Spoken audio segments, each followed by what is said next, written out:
Hello, welcome everyone to this episode of The Power of Practice. I'm Lisa Ingalls Witter, and I'm here to help you to awaken to the true you, to awaken to your true self. It is a path, it's an inner journey.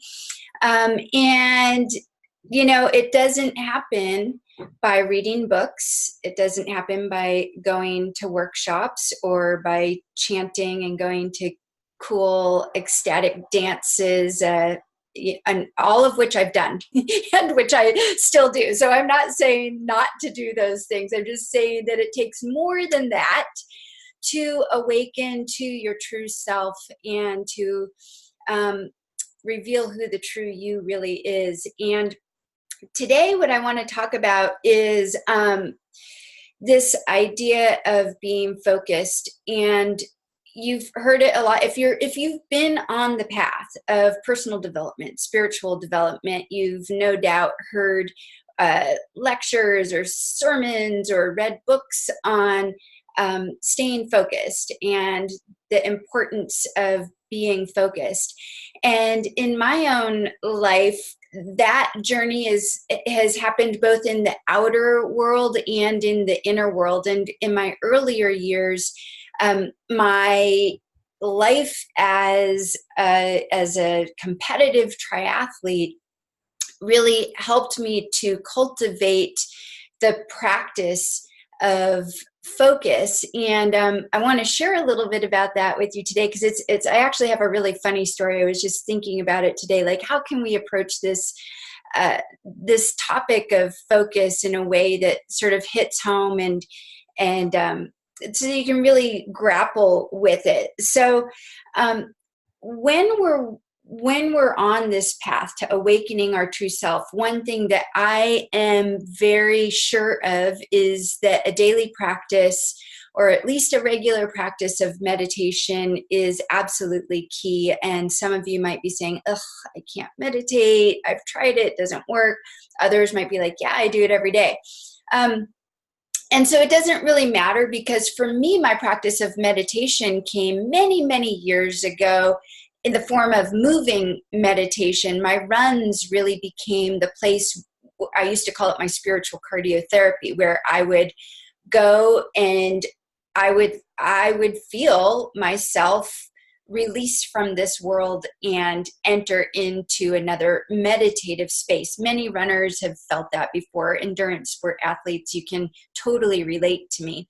But there's three things that you need on the path to, or I should just say, when you're meditating, right? There's these three things, three steps, I would say. And these aren't just from me. These are how I learned when I stepped into the path. So the first thing that you need is relaxation. You need to learn how to be relaxed so that your body isn't tense. You can release your body. But the second thing you need is concentration or focus. And then that allows you to actually access a meditative state. So meditation is something that you do, right? You can meditate, but meditation is this state of mind. So we're focusing on focus. And I have this really great story to tell you. I've told it many times before to clients that I work with. I've told it when I was teaching marketing to small business owners. And it's this story that I have about doing an Ironman triathlon. And this was 18 years ago, when I was 30 years old. So I'm giving away my age there. But at the time, my best friend and I at the time decided we're going to do this Ironman triathlon. Now, I had already been doing, by the time I was 30, I had already been doing triathlons for 12 years. I started when I was 18 years old, just out of high school. And so I was like, many, many years, Ironman had been this thing of like, oh my gosh, if I could only do an Ironman. I've done every other distance of triathlon, but I'm going to do this Ironman. My friend Rachel and I, we decided we're going to train together. We're going to do this race. It's going to be awesome.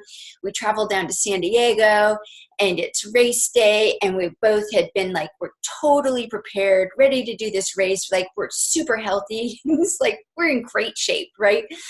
So gun goes off. We or I'll speak for me. I go into the water, and if you've ever seen an Ironman triathlon, it's crazy. It's absolutely crazy. At the beginning, it's a mass start. Everybody starts at once. So there were 1,500 people in that race, and its arms are flying. It's like a washer in, a washing machine in the water there.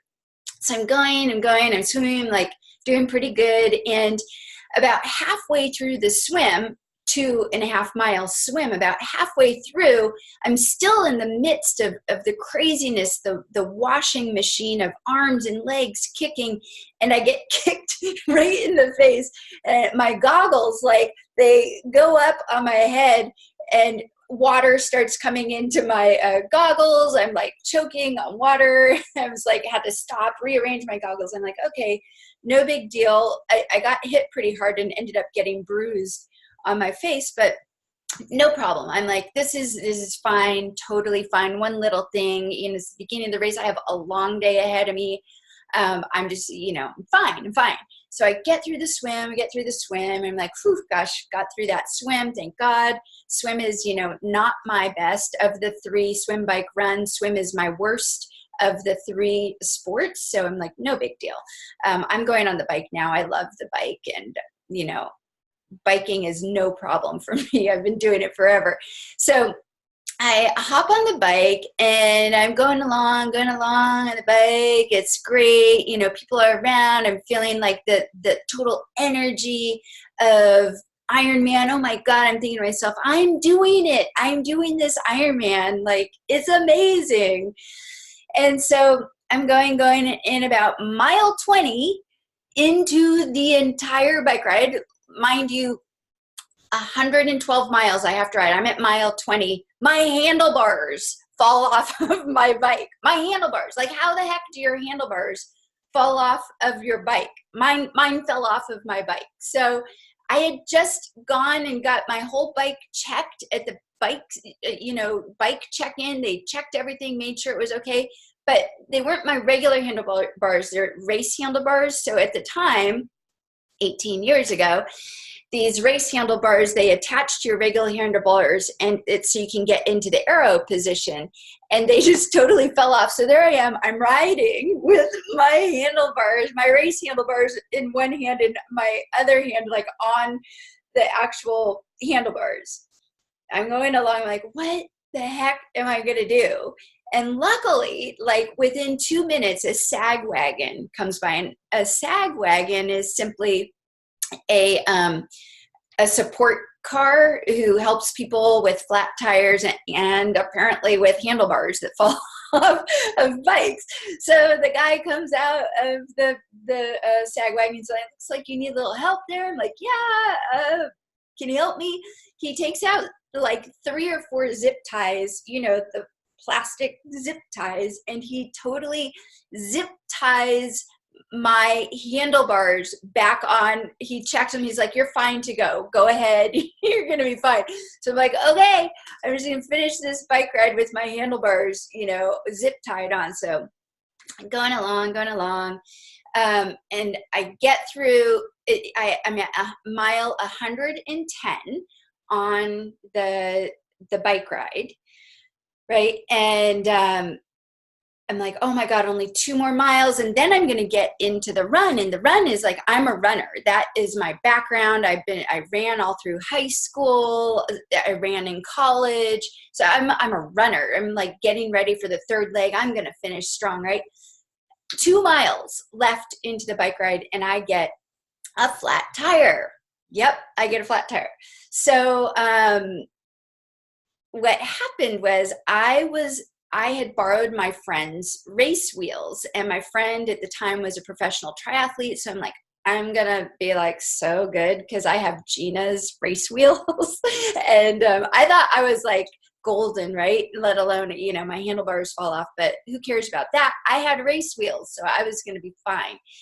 I get a flat on Gina's race wheel, and I get off my bike and I get ready to change my flat. I'm like, what am I going to do? There's not really much I can do. I got to finish, take off this tire, change my tire. And so I'm trying to take this tire off of the race wheel.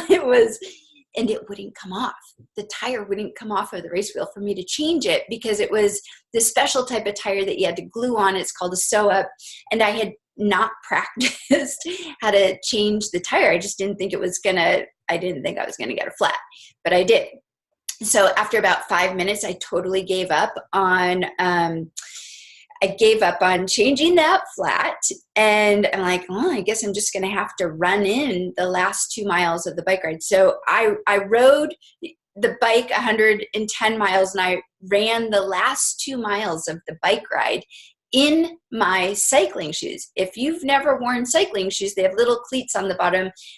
They're not running shoes, let's put it that way. And they're very hard to run in, but I really didn't have a choice. So I ran my bike in the last 2 miles of the bike ride. My friends are on the sidelines, and they've been looking at their watches like, Lisa should be in by now. My other friend, Rachel, who I had been training for this race, she had gotten in way long ago because she didn't get her goggles kicked off and her race bars didn't fall off, and she didn't get a flat on her bike ride. So they're like, Rachel came in like an hour ago. We've been waiting for her. I'm like, I know, my goggles got kicked off, my race handlebars fell off, and now I got a flat tire. And they're like, oh my God, how are you doing this? I don't know. I'm just going to keep going. So I keep going. I get through the bike, get through the bike transition, get my run shoes on. I'm like, no problem. I'm going to go. This is going to be fine. I get on the run, and I'm out on the run, and I'm clipping along. And I was actually doing really good on the run. It was close to getting halfway through the run, and I noticed I was doing a 9-minute mile pace, which for me was really good after I've swam for 2.5 miles, rode my bike for 110, ran for 2 in cycling shoes, and now I'm running a 9-minute mile out of a marathon, right? I have a marathon to run. And I'm like, wow, I'm doing good. This is going to be a great way to end my race. I had sort of screwed up in the swim and the bike, but now this is going to be no problem. Oh my God, this is great. So I'm running along, and all of a sudden I'm like, uh-oh, I have to go pee. So there's like, when you do an Ironman, it's like almost every half mile, there's a porta potty. So that wasn't a problem. Go in the porta potty, go pee, get out. I start running. And about a minute later, I'm like, oh my God, I have to pee again. I totally have to pee. And what had happened is my nutrition got sort of screwed up, and my body wasn't able to hold liquids in. So I had to submit to walking and jogging for the last half of the marathon of the Ironman. It was brutal. It was like, it was the worst thing ever. I just wanted to get through this darn race, but I was going to have to run, and I didn't give up. I kept going. Long story short, I finally made it across that darn finish line. It took me 13 and a half hours to do that Ironman with all of these hiccups going on. My friend who I'd been training with had finished hours ahead of me, like 2 hours ahead of me. And it was just like, I remember at the time, like I said, I was 30 years old, a little bit of ego bruised, because I'm like, damn it, I know I could have done so much better, but all these things happened. But, life happens.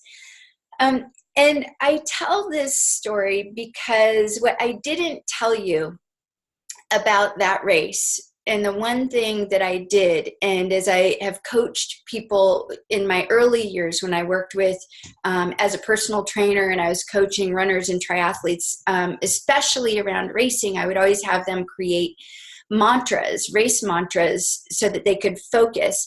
And I always practice what I preach. And I had a mantra to keep me focused throughout that entire race. And my mantra wasn't an affirmation. It was an actual Buddhist mantra. The mantra was Nam Myoho Renge Kyo. And so there was a real nice rhythm to it, especially for running and cycling. I could say Nam Myoho Renge Kyo, Nam Myoho Renge Kyo. And it was like this really nice rhythm that I could have with my running and my cycling.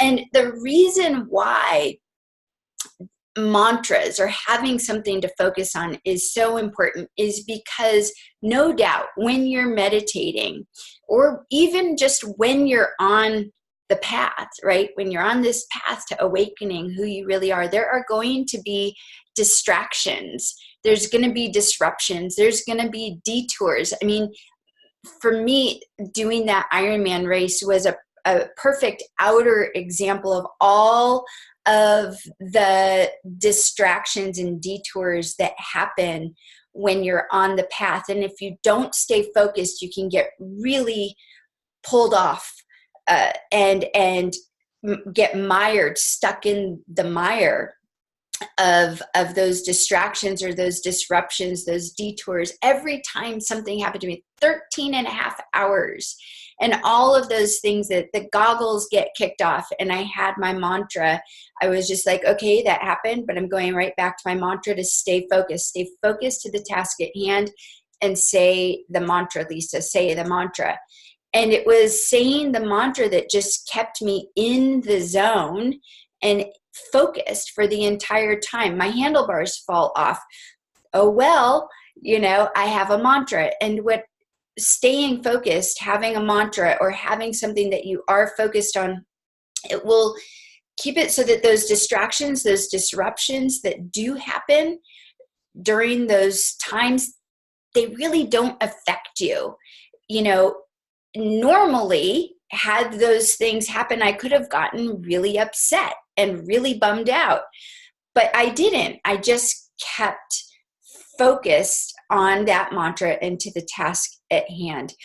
And so that's really what I want to impart to you today is, I wanted to share that story with you because it's sort of a funny story. And I honestly don't think that I would have gotten through that race had I not had the focus, and the determination to stay focused on my mantra and to not get distracted when you're on the path to awakening. And it's an ongoing path. That, make no mistake about it, there is not a time when it's like, oh, I'm awakened. All of a sudden, I'm awakened. No, it doesn't happen like that. Awakening is a process that's gradual, that happens over time, over a long period of time. Don't get distracted if you have an experience that is an awakening experience. You feel sensations, you have a kundalini arising, something like that. It doesn't mean that you're enlightened. It means you had an experience. Don't let that distract you. Stay focused on the task at hand. The task at hand is to go within, right? To discover who you really are. So as I wrap up our episode for today, I just want to invite you to, the next time you go down to sit, you sit for meditation, or maybe your meditation is a walking meditation or out on a run. Really allow yourself to come back to that focus. Notice where your mind is going. I mean, these are all things that you should not be new to you. You've read about these. You've probably done it. It's just a gentle reminder, like focus, bring yourself back. Our monkey mind always is going in one way or the other. Bring yourself back. The best way to do that is to have either a mantra. It could be Om, could be your mantra. It's a very sacred mantra. It could simply be that your focus is your breath, focusing on the inhale and the exhale, feeling those sensations. These are practices that have been done for years and years, millennia, I should say. It's nothing new. And yet we can forget how powerful they are just in the simplicity of it. So that's it for today. Stay focused. as you are walking on your path. And I look forward to seeing you next time on The Power of Practice. Namaste.